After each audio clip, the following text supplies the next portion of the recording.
Hey guys. Okay, so I'm going to be making, start beginning my second Christmas ornament that I'm making. I haven't developed how I'm going to make this into, like, complete the backing and then stuff it yet, but I wanted to just get started on the next design. Of course, I couldn't help myself, but the color scheme I went with this one, it's like a play on Frozen, like the Norwegian patterns. So I did more blue tones with this one, and I was thinking with this ornament for my other daughter, I would stick to like some more like pinky tones and add some blues as accents like I did here. But anyways, that's my plan for this design. This is showing up like really like coral, but in real life it's very neon pink. That's interesting to see. And this almost looks orange in the picture, but in real life it's like neon. So anyways, what I was gonna show today was like how I start the process, I guess. And this is probably like way too beginner for anyone that's watching this, but for those that's not, here's typically how I begin. So I would normally mark my Ida to like find the center, and then I find the center of the pattern, but I'm kind of eyeballing it this time because this is black Ida, but normally I mark it with like, honestly, any type of pen, because typically the pen gets covered up. So sometimes when I'm using like darker Ida, I'll eyeball it, and I will take my needle and I'll like find what I think might be the center, and I'll make that hole, slightly bigger so that like I know I'm starting there, if that makes sense. And then I start my stitch right there. And then, yeah, I don't know. It's not the perfect method. We all make up methods here, don't we? But yeah, and then I just get stitching. I think I was gonna try to use up, I think I had, was this a 3 or a 4? This was a 4. Must have used this for back stitching. Yeah. Okay. So I go ahead and I thread my needle. And I'm somehow still able to do that without losing my mind. And the first part I'm gonna stitch is the center of the flower here. So I'm gonna start with the 2 and then the 4 across, so 2 and then 4, and then I'll keep cruising through.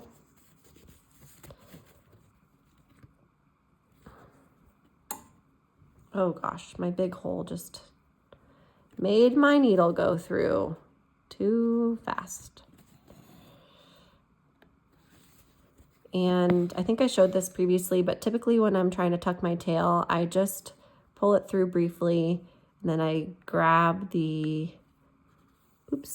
I grab the stitch behind or below, and then I tuck the tail underneath this loop that's created when I'm pulling through, and then it nicely secures, and then this will all get locked down as other stitches are created around it.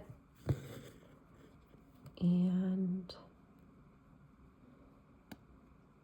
yeah, I typically go, for me at least, I typically stitch bottom left to top right, and then bottom right to top left. And sometimes I get into like a rhythm where I'm very strategic about where I place my stitches, and then other times I just kind of wing it, meaning like sometimes I'll go through phases where like if I have a whole section that needs to be covered in one color, I will like be really good about where my stitches are placed so that the back is super clean.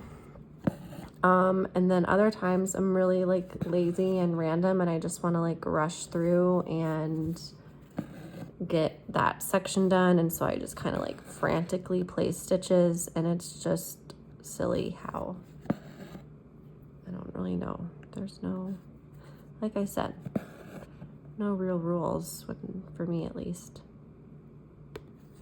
Oh, I just got a warning that my phone was low on battery. I wonder if that affects the video. I don't know. If it does. So yeah, so my goal with these is to get them done before Christmas so that I can give them to my 2 girls. I had this, I should do like a project update on my the cross stitching Christmas stocking that I started, gosh, I think it's been 2 years ago now. And it's not my first like full coverage that I've done, but it's one of the few that I've completed, or I've almost completed this one. But what happened is amidst my first pregnancy, or I guess it's been more than that because Heidi's almost 3. Gosh, that's sad that I just made that realization. But yeah, I started this like really beautiful cross stitch Christmas stocking, and I got really bad pregnancy carpal tunnel with my first daughter. And what's unfortunate about that is then I couldn't really like work on the project while I was pregnant, which is too bad because like this is the perfect activity to do when you're like super pregnant, you know? But yeah, I like could not use my fingers. They were so frozen. It hurt. Ugh, it was just the worst, like doing any needlework or any like meticulous type hobbying. For like another fun little silly thing that I do is I also, have you guys heard of like royal icing cookie decorating? I like got into that on a whim for fun, and then I like started actually taking orders as like a side thing because I definitely like, it's not my full-time gig-o, but I couldn't do any of that work either while I was pregnant because like it would lock up my hand so bad. So I had to stop taking orders sorry, I was just checking the back, for a long time because it took a while for that carpal tunnel to go away postpartum, like for the first about like 8 weeks or so of my postpartum period with my first daughter. It was really hard for me to hold her, especially in like different nursing positions because my hands and my wrists it was so painful from the carpal tunnel that it was really, really challenging. So I don't know where I'm going with this story. Oh, like get it out, Susie. So I didn't get a chance to finish that or really, really work on it too much. And then I started working on it again. I made a lot of progress last summer. It had to have been later than last summer because I was pregnant with my second daughter then, and it was that pregnancy carpal tunnel had come back. It wasn't as bad or as severe as the first time, I think, because I like was intentional about not doing so many things to like aggravate it, you know. But oops, that doesn't feel right. There we go. You know, when you get a stitch in the wrong spot and you're like, oh, you can like hear it. Anyway, so I didn't get a chance to finish it, and I really want to. And I was originally making it for my dog, but I've been joking with my mom because she's like, Susie, like at this point you're gonna need to give it to one of your girls. Like, how are you gonna ever make your girl stockings if it takes you so many years to finish one? Anyway, that's something funny. So yeah, so here's the first section.